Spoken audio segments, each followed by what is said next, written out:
definitively state that they're not being properly trained? Do you know that? They're shooting dogs. They're shooting dogs in people's that have been locked in people's bathrooms. They're abandoning small children alone in cars while they. No, it's not false. Look it up. Don't just say false.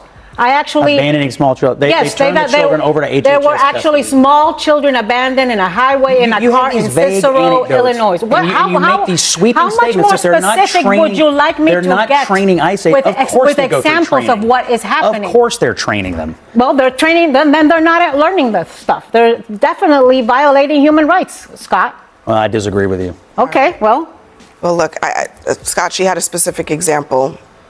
It sounds like you were unfamiliar with it. I'm not aware of her example. Here's what I know. Okay, so under Joe Biden, they didn't enforce federal immigration law. Now we do. We're having hundreds of thousands of interactions. My point is that you things just will said, happen, but she said they are not training them. She said they're not training. Do you think that trained She was saying a specific example, and you said it was false. She said, quote, they're not training them. You just acknowledged that you don't know what she was referring to. I don't know what she's talking about. Do you think that scooping up U.S. citizens without giving them... I disagree with the generalization that they're scooping up U.S. citizens. There's 170 that have been scooped up. Well, there's over 500,000 illegal aliens that have been deported. There's little children that have been scooped up that are U.S. citizens. Hey guys, here we have a CNN panel going head-to-head on ICE enforcement, training standards, and whether American citizens are having their rights violated in the streets. And I want to share my honest take on what unfolds here, because this one genuinely got to me. Underneath all the back and forth, this conversation is really about who gets the benefit of the doubt in this country, and who gets loaded into the back of a U-Haul. Drop your thoughts in the comments. I want to know where you stand on this topic. All right, let's get into it. When you look at some of these interactions between ICE agents and the public, frankly, it's not entirely surprising that that's what's happening as they try to rush these people through the process of getting certified to be on the streets. Okay, well, in all honesty, I'm athletically allergic. Could not pass the presidential exam when I was in school, could not do a pull-up for a nanosecond. That being said, look, I think this lack of not only the athletic aspect, but also the civics aspect is showing in the interactions we are seeing. There have been at least 170 U.S. citizens that have been detained by ICE. We have seen people get scooped up because they're black in Chicago, U.S. citizen blacks, put into U-Haul trucks, in the back of U-Haul trucks. We have seen teenagers pinned to the ground. We know that there have been more deaths in ICE custody in the last few months than there were in the last 4 years. So, I would hope that even folks who are in favor of deporting everybody, I would hope that there would be some agreement that there needs to be rights, that there needs to be a process, that people need to be allowed to show ID, that they can't just be scooped up in that way and have their rights violated. It's just inhumane what we are seeing in the streets of America. Or at least that the standards shouldn't be lowered just to meet a quota. Okay, I just have to respond to this. If you are housing or living with somebody in MS-13 or a gang member, it is very possible that you could get swept up in that. That is just a reality. Listen, the vast majority of the people who have been detained do not have criminal records. 75%. If you're living with a gang member, you gotta know that's a possibility. That's not the people that were scooped up in this residential building in the middle of the night. You're just making things up. You're making things up. Most of the people that have been detained do not have any criminal records or ties to gangs. I'm sure you can find an example or two of this, but we also know the situations for a lot of these 170 Americans, and some of them were just happened to be in the same location as other people who might have been targeted by ICE and were still scooped up. The teenage black boy I was referring to was in a CVS. To Anna Navarro's point, that apartment building that they raided a couple of weeks ago that housed, frankly, mostly Americans, they only identified 2 alleged Tren de Aragua members. The rest of the people who were arrested, including American citizens, they're not gang members.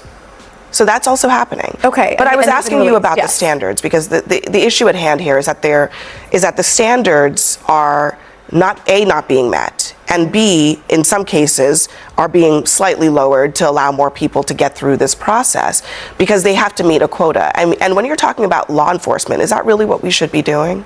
So right off the bat, Ana Navarro is not playing around. She came with the actual numbers. At least 170 U.S. citizens detained by ICE. Not 170 people with records. Not 170 people with questionable backgrounds. 170 people with every legal right to be exactly where they were.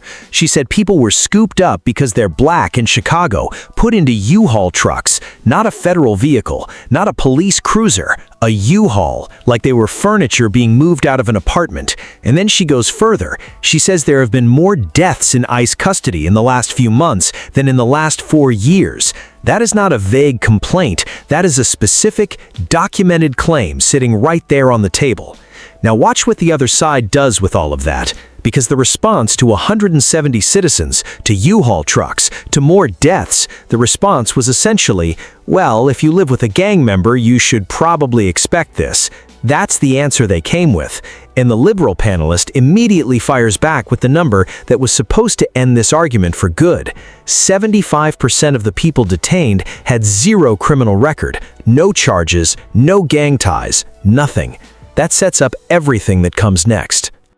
No, absolutely not. And unfortunately, this is not really an ICE problem. This is a problem across the board. I think as many as 80% of police officers are overweight, and so we've seen standards just decrease across the board. Now, my understanding is that they aren't decreasing the standards. They're just saying that a lot of people are failing, and I think that's okay, right? They have a lot of people who are interested in joining. Not all of them are going to meet the criteria, and that's the reality. A lot of people are joining because a lot of people need jobs. A lot of people are failing because we don't teach civic in schools, and that's a problem. And They're offering $50,000 bonus. a lot of people are taking the job because there's student loan forgiveness. And I hope they don't lower the standard, because the last I checked, it was the DEI candidates that needed the standard lowered. But now it seems like the people who want to work for ICE might get their standards. Let's just see how this all plays out. That's not what's happening. They're failing. The system is working. They have fitness standards. They have standards for civics. If you fail the standards, you don't get in. So the story is that you have a system in place designed to weed people out who shouldn't be in, and it's working. That's a good thing. I will say this. So here's what we know, at least for now. In February, the requirements were this: 32 sit-ups in a minute or less, 22 push-ups in a minute or less, 220-yard sprint, 1.5-mile run. Now, the standard is 15 push-ups as opposed to 22. So it's still 32 sit-ups, 1.5 miles, in slightly less time than before. So there's been a slight adjustment. Who knows why? You need to do 7 fewer push-ups than before, but the standards were lowered. You still have to meet an athletic standard, and you still have to meet a civic So they lowered the standard. But standard's still declining. I also think, to me, also the civics part is huge, because knowing people's rights in this country is part of what you need to know if you're going to be violating them potentially as a law enforcement officer, or at least you have the power to do that. But there was another claim tucked into that report, which is the people themselves are misrepresenting themselves. To say they're lying. See, that's a decline of standards too. It's a matter of character. It's a matter of soul craft. So it's not just you got a decline of standards across the board, and too often you want to scapegoat the most vulnerable. It must be the black folk and brown folk responsible for the decline of standards. No, get off the crack pipe. That's not true at all. What's really true is the decline of standards across the board, and people acting as if they're so athletically on the cutting edge, and when it's time to take the test, they can't pass it. And if you lie on your application, perhaps you lie on the job. Okay, here's the thing. When the pressure went up, the conservative panelist did not lean into the argument. He could not, because the argument wasn't there anymore. Instead, he threw out the DEI line, and I need you to actually hear what he said. The last I checked, it was the DEI candidates that needed the standard lowered. That is a deflection with a purpose. Nobody brought up DEI. The question was specifically about ICE fitness and civics requirements. He pulled that line out because he had nothing left and needed to redirect the blame somewhere, anywhere else. And then the data comes out right there on screen. February standard, 22 push-ups. New standard, 15 push-ups. The liberal panelist just lays it out, matter of fact. No drama, just the receipts. And then it happens. The same man who just said DEI candidates needed standards lowered is then forced to say out loud, so the standards were lowered. He said it himself. He confirmed the exact thing he was trying to deny, right after he blamed other people for doing it. You cannot say that and then say this. Pick one. That right there is the whole ball game, but it gets worse. Keep watching. There was an ICE police officer whose weapon discharged and injured a U.S. Marshal and the suspect because they were using the service weapon to bang on the window of a suspect. I mean, I don't know. I mean, these are the types of things that just seem like, is there proper training happening here when it comes to ICE? There's not. We've all seen it. And there should be. You definitively state that they're not being properly trained. Do you know that? They're shooting dogs. They're shooting dogs in people's that have been locked in people's bathrooms. They're abandoning small children alone in cars while they. No, it's not false. Look it up. Don't just say false. I actually abandoning small children. They turned the children over to HHS. There were actually small children abandoned in a highway in a car in Cicero, Illinois. You make these sweeping statements that they're not training. Would you like me to get training ICE agents? Of course they go through examples training. of what is happening? Of course they're training them. Well, they're training them, then they're not learning the stuff. They're definitely violating human rights, Scott. Well, I disagree with you. Okay, well. Well, look, Scott, she had a specific example. It sounds like you were unfamiliar with it. I'm not aware of her example. Here's what I know. Okay, so under Joe Biden, they didn't enforce federal immigration law. Now we do. We're having hundreds of thousands of interactions. My point is that you things will happen, but she said they are not training them. She said they're not training. Do you think that trained She was saying a specific example, and you said it was false. She said, quote, they're not training them. You just acknowledged that you don't know what she was referring to. I don't know what she's talking about. Do you think that scooping up U.S. citizens without giving them... I disagree with the generalization that they're scooping up U.S. citizens. There's 170 that have been scooped up. Well, there's over 500,000 illegal aliens that have been deported. There's little children that have been scooped up that are U.S. citizens. All right, look. I know, you don't want the law enforced. I get it. You don't have to yell at me. You don't want the law enforced. I understand. Listen, look, it is true. Guess what? That On this table, black and white people can have been detained by ICE without detained and released. Yeah, released. But whether you're detained after and released after hours or days, your rights may still be violated, and that's still an issue that people have a right to be concerned about. Can I just throw a curveball? The reason why they're often detained though is also because of the color of their skin. Absolutely. I mean, that's, again, a sweeping blanket general. Do you know of a specific instance where someone... we got data for that. Honestly. The answer is... You're saying they're not training. You're saying they're racist. I mean, these are blanket statements. I didn't say that. That was a blanket statement. The answer is yes, we do know of specific instances in which people, American citizens, have been arrested because they happen to be in a particular place and look a certain way. That has actually happened. They're documented. So this is not guesswork that we're doing here. Yeah, but they're still detained. They're still arrested without their rights being given to them. That is still happening. Let me tell you exactly what this final section proved, because it did not just reveal a policy failure, it revealed a credibility collapse, and it happened on camera in real time in front of everyone. The moment the ICE officer story came up, the one where an agent was using his service weapon to knock on a car window and it discharged, injuring a U.S. Marshal and a suspect, the liberal panelist asked a completely fair question. Is proper training actually happening here? That is a reasonable thing to ask. Scott pushed back hard. He demanded specifics. He challenged her directly. Can you definitively state that they're not being properly trained? So she answered. She gave him exactly what he asked for. She said, they are shooting dogs that have been locked in people's bathrooms. She brought up small children being abandoned. She was specific. She named real incidents. And Scott said, and I need you to hear this clearly, false. Here is where it falls apart completely. Within seconds of calling her examples false, Scott said, I don't know what she's talking about. He called her documented examples false without having any knowledge of what those examples were. That is not a debate tactic. That is not a strategic pivot. That is just saying false and hoping that volume and confidence are enough to make the other side back down. They weren't, because she had the receipts and he had nothing.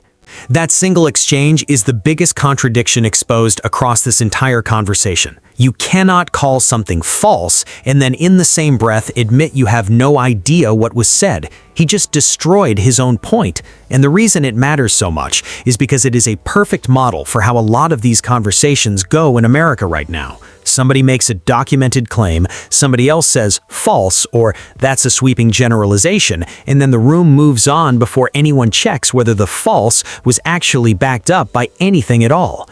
And that is not just a TV debate problem. That is the thing people are actually living with. When your neighbor tells you ICE showed up on their street and detained someone who had every right to be there, and the response on cable news is, well, there are over 500,000 illegal aliens who have been deported. That is not an answer. That is a number being used to drown out a specific harm. When a teenager gets pinned to the ground in a CVS and the response is, you should know who your neighbors are, that is not a policy argument. That is blame being directed onto the victim. And people feel that. They see it.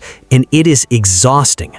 Now let me be straight with you about who had the stronger argument in this debate, because I am not going to sit on the fence here. Anna Navarro and the liberal panelists won this exchange, and it was not particularly close.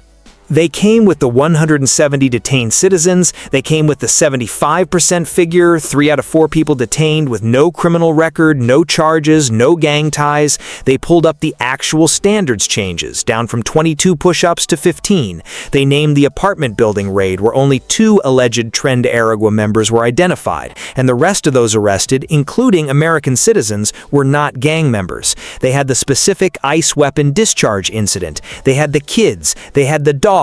Every single time they were challenged to be specific, they were specific. And the other side? The other side called things false without knowing what was said, brought up DEI when nobody asked about DEI, then confirmed with their own mouth that yes, the standards were in fact lowered. I'll give them this one thing. The point that the system is designed to filter out people who can't meet the standard is a fair point in principle. If you fail, you don't get in. That's how it should work. But when you then confirm that the standard itself was dropped, that argument collapses under its own weight. You cannot brag about a filter while quietly widening the holes. Here is what actually sat with me after watching this whole thing. The panelists said something at the end that sounds simple, but is legally and historically precise. Whether you're detained and released after hours or days, your rights may still have been violated. That is not a talking point. The Fourth Amendment does not have a clause that says it only applies if they held you long enough. Either your rights are protected or they are not. And what this panel established, with documented cases, with named incidents, with data that was never actually refuted, is that for a significant number of American citizens right now, they are not. So here's the question I want you to actually answer in the comments. Not a vague one, a real one. If it is confirmed that even one American citizen was detained solely because of the color of their skin and where they were standing, is that an acceptable cost of immigration enforcement? Yes or no? That is the question this entire debate came down to. I want to know where you actually stand.